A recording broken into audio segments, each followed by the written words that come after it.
how to colour a slightly choppy sea using alcohol markers. Okay, so to start off this tutorial, we're just going to go in with 3 different shades of blue and we're going to blend them together. So I've kind of gone for a turquoise blue in the middle, a teal blue. I've gone for a very dark teal blue at the bottom and then like a grey blue at the top. And I'm now going in with that turquoise blue again just to colour over the top and letting it dry, just so it blends in, so it goes from kind of dark to light to dark. I'm now going to go in with my different shadows for my waves. So when we looked at the reference image, it was kind of darker in the bottom, lighter in the middle, and then more grey tone at the back. I'm now going to use a dark blue to kind of outline where my waves are going to be, so my choppy waves. Bearing in mind, the further away they are, the smaller they are, or the more kind of close together they are, whereas the ones at the front are much bigger because of that perspective. I'm now remembering to kind of swatch my colours and do the numbers. I always forget. It's easily done. Okay. Oh, my pen ran out. Excellent. That's really helpful.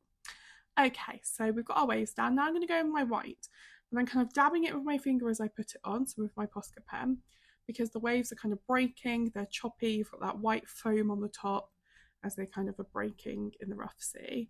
I'm going for a really big wave in the middle, so that's this one, and then towards the back another slightly kind of breaking wave, towards the side one more, and then the rest is just going to be like that foam that kind of frazzles out as the waves break in lines and kind of like a webbed pattern. So I'm just dotting this on because in the reference image the foam was in tiny little patches, so I want that foam to look like it's been dragged out and dragged in with the waves as they crash. Kind of making that pattern with my pen and give that effect, and then keeping that all really in the foreground, because actually in the background, from where those waves are further away, the white foam wasn't there because those waves are much further out than what these ones are in the foreground, where they would be breaking.